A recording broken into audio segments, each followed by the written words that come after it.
The Jamie and Chris Don't Be an Idiot podcast. The Jamie and Chris Don't Be an Idiot podcast.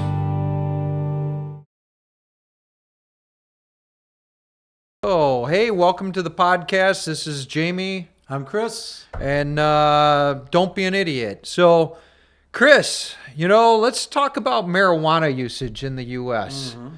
Because a lot of the things is, what is it doing? Everyone's like, hey, man, I'm so laid back, and walking everywhere now, all I feel is I smell pot everywhere. And I'm like, God. Yeah, recently, there was a judge in Milwaukee County who made the news because I read that article.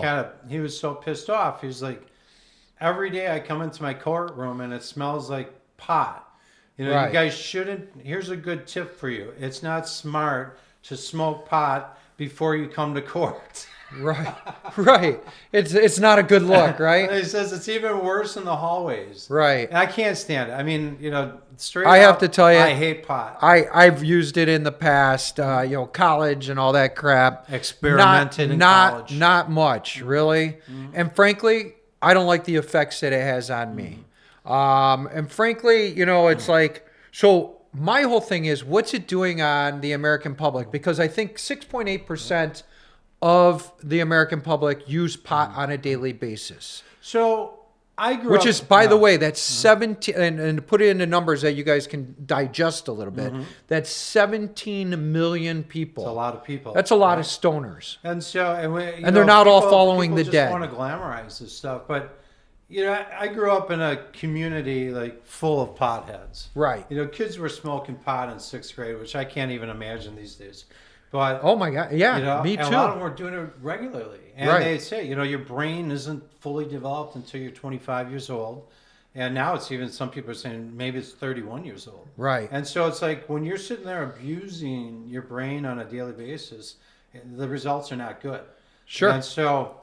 you see a lot of schizophrenia, so other types of psychosis. And so, but one of the big problems is that, even back then when I was a kid, you had people like Spicoli, Jeff Spicoli from Fast Times at Ridgemont High, kind of glamorizing. Dude, who ordered the pizza? The dude surfer lifestyle. Yeah. You had Bob Dylan singing about everybody must get stoned. And yeah. Obviously other rock songs that related to that. But back then... He was on our biggest douchebag list, by the way. Right, exactly. But back then, like a lot of things, drugs today, it was much weaker back then. So people were doing it, and they were suffering consequences. I heard someone recently now say... it's totally chemically altered. I mean, or totally altered. It's like so much stronger now. They said, well, it's like yesterday's joint is like, yesterday's beer, but today's joint... is like, the same amount, but in whiskey, so it's just like, it's so much more powerful. Right. And it's going to be that much more damaging. Right. And, we talk about legalizing this stuff, which I hate. Even Trump came out and wanted to weaken it. I'm just so against it because I think the social cost of this I think in the long run, horrible. I think in the long run, it's a mistake, and what kind of problems are we seeing out of, I know there's been a lot of studies on marijuana usage in the U.S. And let's talk about some of the things that we're seeing in habitual, our 17 million, pot smoking friends out there. So I know of 3 different studies. One they call the largest study on cannabis and brain function. This was done, completed in 2025, where they took... This is a study just last year. Then. Just last year. All 3 of these are within the last year. That I have over 1,000 young adults between ages of 22 and 36 were studied using brain imaging. And they determined heavy lifetime cannabis use was linked to lower brain activation during working memory tasks, like holding, manipulating information, and even after excluding recent users. So, this stuff sticks with you, and even if you're using recently, it's affecting you here and now. Right. So, I'm just going to tell you out there, these are not our studies. Right. We Right. have nothing to do with this. We're just the delivery vehicle for this study at this point here. And they were saying that the affected regions of the brain are like the dorsolateral prefrontal cortex, which is like an outer section of Sure. the brain. Actually, dorsal being in the back, lateral being the side. Medial prefrontal cortex and the anterior insula. So the dorsolateral prefrontal cortex handles working memory. So it's like how sharp are you on your notes?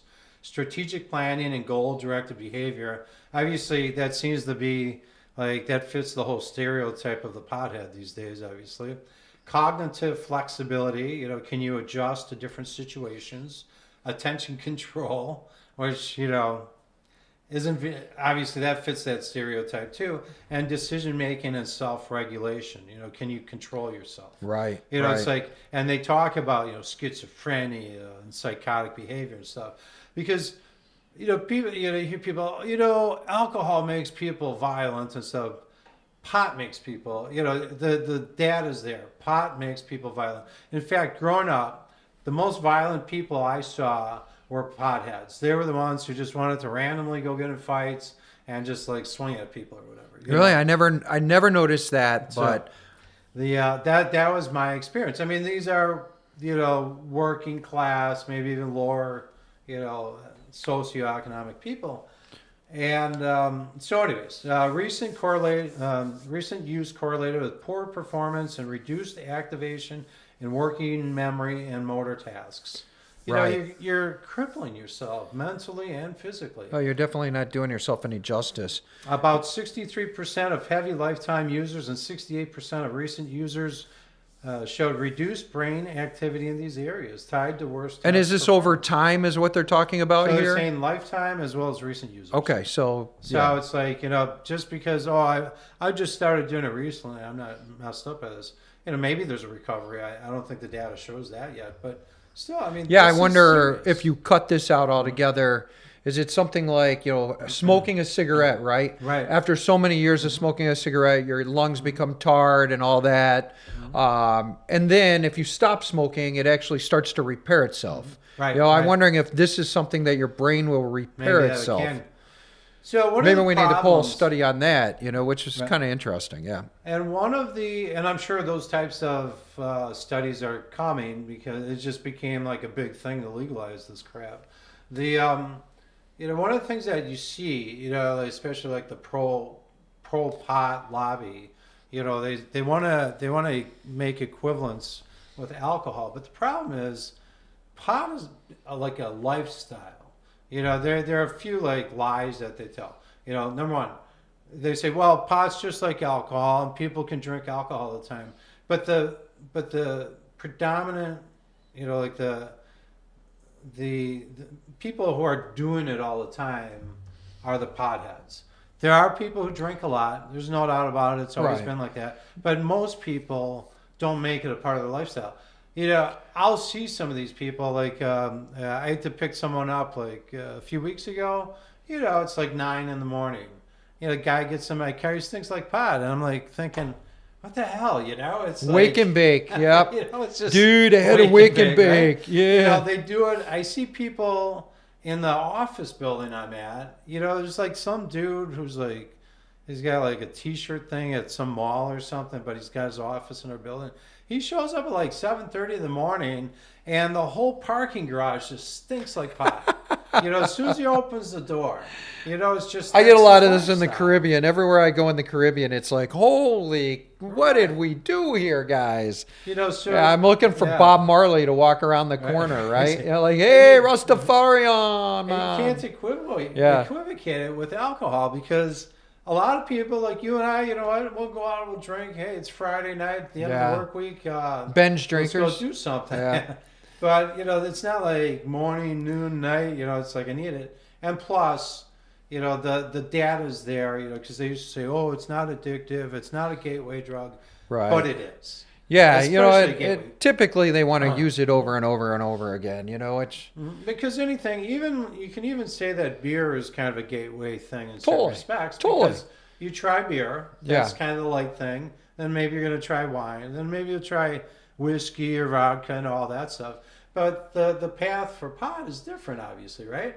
And that's what I saw growing up. It's like you start with pot, then okay, all of a sudden it's hash, then they're doing this head rush stuff, then they're trying cocaine and crack or whatever. Right. And it just spirals downwards. And so, so it is. Here's By the way, thing. I'm sure you guys, if you want to fucking smoke pot, smoke pot. Although it's irritating to me that I gotta smell it. Right? Yeah, but smoke it somewhere else around, not around me. I could care less. And but, I drink beer, but I don't spit it out on people. Right. Yeah. Funny thing. Yeah. Right. Well, maybe we should. I mean, yeah, it's all over the expressways and everything. Oh right? my God! How many times are you behind a car and you're Right. like, Jesus, dude, Come on, right? seriously? No wonder why you're going 10 miles under the speed limit. Right. Like, get it together, man. Right. So there's a Kaiser Permanente study from 2026, and this was a large-scale longitudinal study with over 464,000 adolescents aged between 13 and 17. So That's a pretty good segment. This is a really important study. It was in Northern California, found that the past year cannabis use during adolescence is strongly associated with a significantly higher risk of developing serious psychiatric disorders by young adulthood. Teens who use cannabis were twice as likely to be diagnosed with psychotic or bipolar disorders. 34% were more likely to develop depression, 24% more likely to develop anxiety disorders, and even after adjusting for prior mental health conditions, socioeconomic status, and other substance use, you've got these crazy numbers. Yeah. You should actually. That's and I'll tell you, and I see use. this in society today because, and it's funny. One of the things that my kids say this, right? They're like, "Oh, I just have so much anxiety, right?" And I'm like, so much anxiety. So and and I'm going to tell you, I'm going to tell you, and I fly airplanes, right? And my son, I was trying to talk into flying an airplane, right?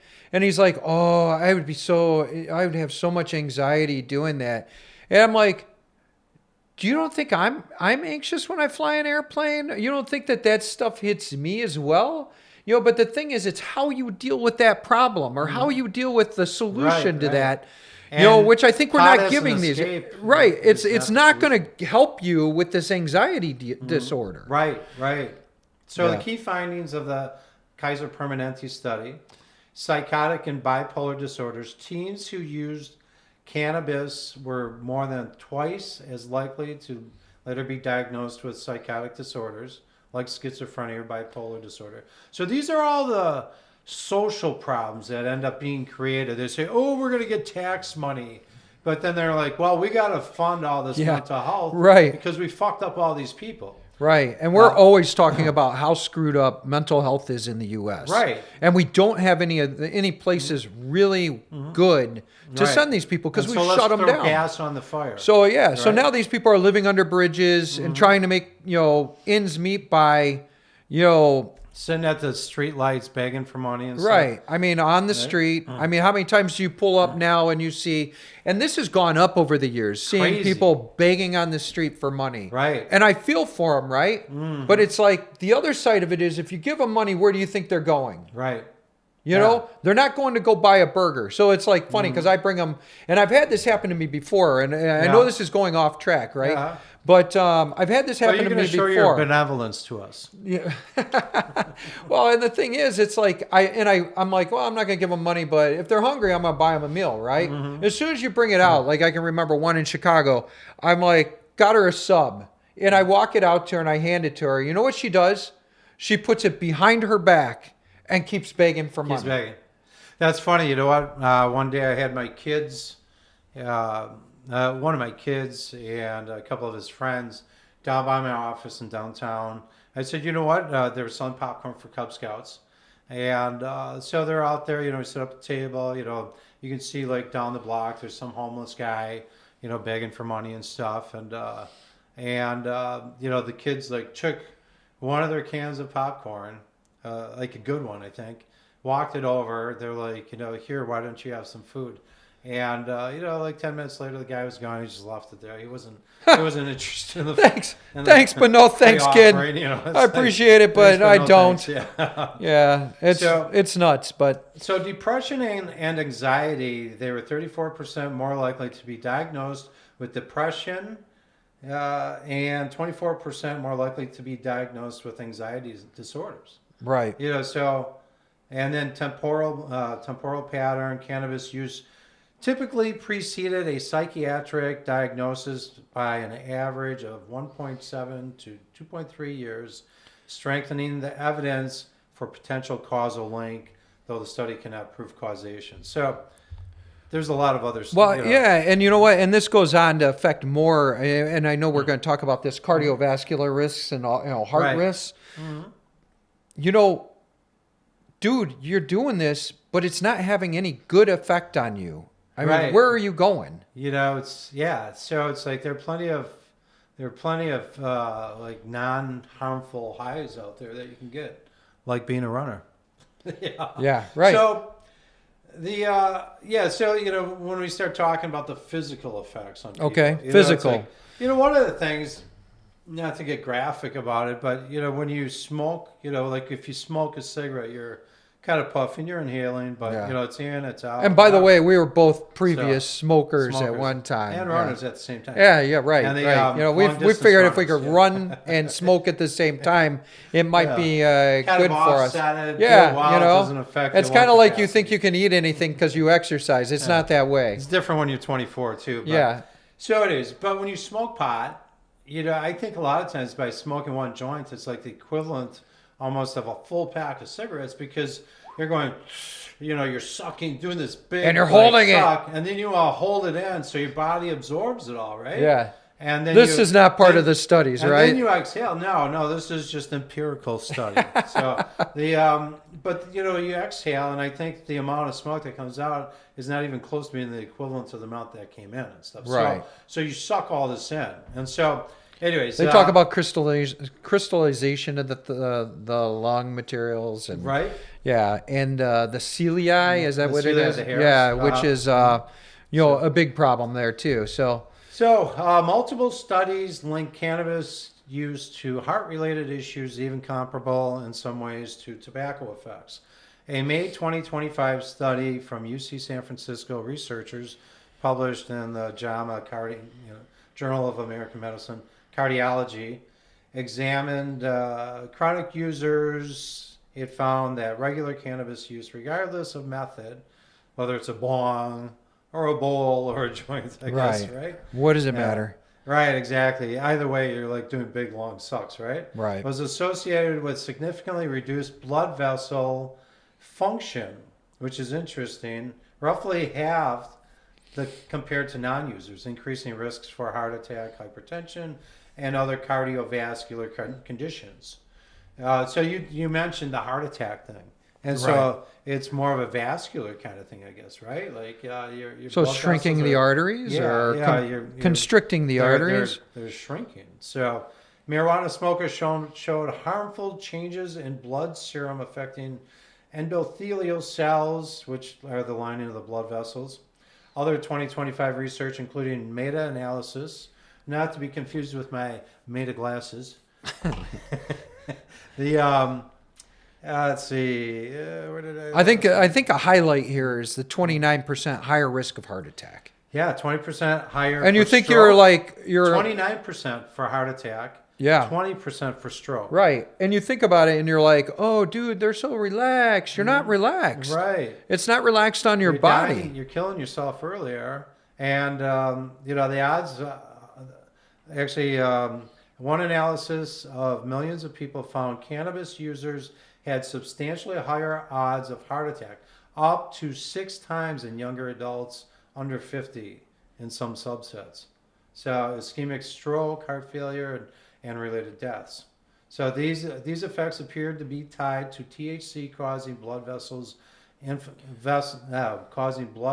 inflammation and other mechanisms. Sure. So with the risks across all kinds of age groups. Right. So it's just dumb. You can listen to Dark Side of the Moon without pot being necessary. I do Right. it. So- Yeah. Well, yeah, and we all But did it's it scary in college. because But you see the effects in these, especially these urban centers, where you see these random attacks.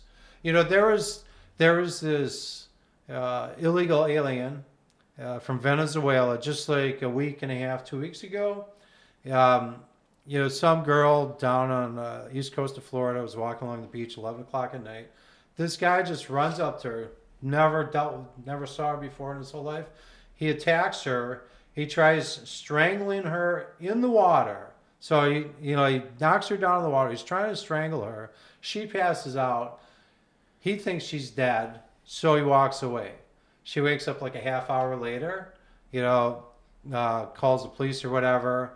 The police are able to locate the guy, and the guy's like sitting around smoking pot, drinking alcohol. And he was like, what did he get out of that? They're like, why'd you do it? I was just angry. Well, that's wonderful. So you just like pick some random person, and that's like a pothead mentality. Maybe an alcoholic mentality too. Obviously, judgment's screwed up, but usually you don't see these kinds of attacks. I mean, pot's a part of the factor here. Right. So, There's obviously a correlation. You right, know. Right. So and like I said, it's not our lives; it's your lives. But when you look at the stats of this, and it's like I present this to my kids.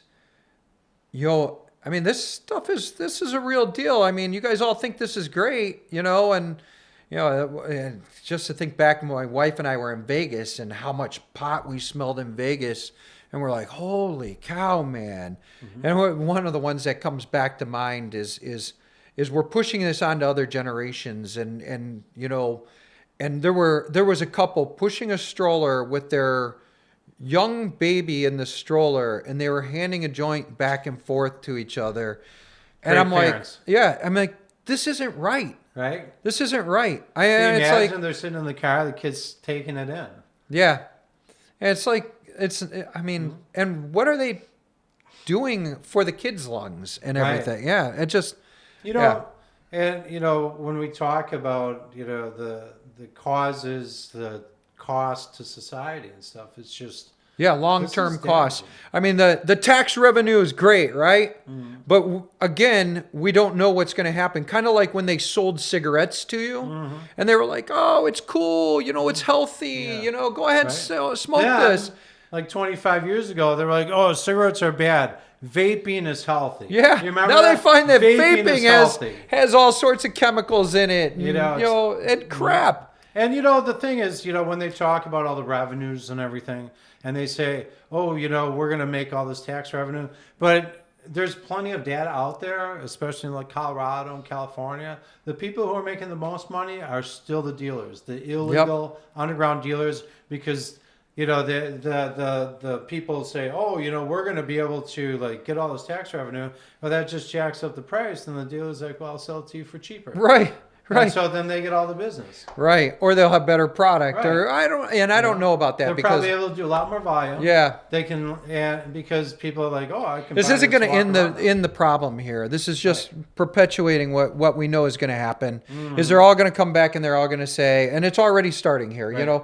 That there's a problem with this. Right. There's a problem. Listen up, It people. creates laziness, and laziness creates all kinds of like finger pointing, like, "Oh, it's not my fault. It's Never system. your It's fault." everything else." Yeah. And instead of like keep your mind clear. Yeah. Trump's the perfect example. That guy's amazing. It's like he doesn't drink, obviously he doesn't smoke and stuff like that. He eats junk food. That's his bad thing in life. But you know what? He's got a clear head, and the guy's like so active all day long. I can see we're going to get a lot of blowback on that He comment. is, though. I mean, the guy gets up early, works hard all Yeah, day. yeah. I mean, he's, compared to the last president we had, who was only functioning for about 2.5 who hours. is that? Biden. It's like, Oh shoot! I I, don't- forgot he yeah, was right. president because he Yeah. didn't do anything. so, Yeah. so anyways, that's not like pro or against Trump. That's just his Yeah, he lifestyle. does seem to be He had a- cognitive of He had what's a going brother on. who I think died of alcoholism. Yeah. And that kind of Bob? affected his life. Yeah, I'm not sure what his name was. I think it But I think that affected his life, and he kind of wrote off alcohol. Obviously, he was goes Bob to or Bill. I I'm don't not know. sure. I can't remember. Bill. That was Jimmy Carter's brother. Yeah. Billy Beer. Who? But I think that obviously Trump is part of this. Has this huge hospitality business, which is full of alcohol, obviously, but he shies away. I don't know what he's drinking at cocktail parties and stuff, but he's not doing Fred Trump. Okay. Yes. Oh, I thought that would have been his dad's name, but Oh, maybe. Let's see. Who was Robert Fred Trump Jr.? Oh, Robert. So you said Bob, didn't you? Yeah, Bob. So Fred, I think Fred was. Oh, like so Fred Trump's must have dad's- been. Let's see if what He was probably older than. Fred was. Fred Trump. I don't know. Fred Trump, American pilot. I don't know if that's the guy, but yeah. Oh, maybe that's a different guy. Yeah. Because I think his brother, died young. Young Yeah, age. I think it's just Bob or Robert. Right. Yeah. Okay. Well, anyways, I think that's about all I got for you. Yeah, it's about that. That's about it on Jamie and Chris. Don't be an idiot. Well, we're your two idiots. Listen to us. Comment. Let us know what Trump's brother's name was. Yeah. If it's Fred, Bob, Bill, whatever the hell. Yeah. Hey, thanks a lot. See you later. Bye. Bye bye.